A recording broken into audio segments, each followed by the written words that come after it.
কথা সামর্থ্য হওয়ার পরে যদি কেউ কোরবানি না করেন, মুসনাদে আহমদের একটা বর্ণনা আছে 16 নম্বর খণ্ড 120 নম্বর পৃষ্ঠা। রাসূলুল্লাহ সাল্লাল্লাহু আলাইহি সাল্লাম বলেন, মান ওয়াজাদা সাআ, কারো যদি সামর্থ্য থাকে, থাকার পরেও আলাম ইউদাহি, সে কোরবানি দেয় না, সামর্থ্য আছে কোরবানি দেয় না, ফালা ইয়াকরাবান্না মুসাল্লানা, সে যেন আমাদের ঈদগাহে না আসে। রাসূলুল্লাহ সাল্লাল্লাহু আলাইহি সাল্লাম বলেন, সামর্থ্য থাকার পর যদি কেউ কোরবানি না দেয়, সে যেন আমাদের ঈদগাহে না আসে। এখন কোরবানি কার উপর ওয়াজিব, খুব মন দিয়ে শুনবো আমরা। প্রাপ্তবয়স্ক সুস্থ মস্তিষ্ক সম্পন্ন ব্যক্তি, প্রাপ্তবয়স্ক সুস্থ মস্তিষ্ক সম্পন্ন ব্যক্তি, সে যদি নেশাব পরিমাণ মালের মালিক হয়, তার উপর কোরবানি দেওয়া ওয়াজিব।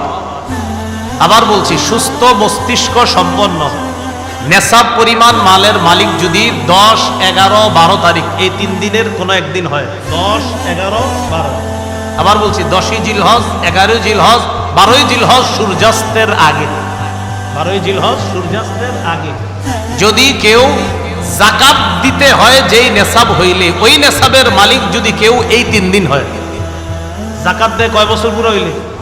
1 বছর। এটা 1 বছর না, মাত্র কয় দিন? 3 দিন।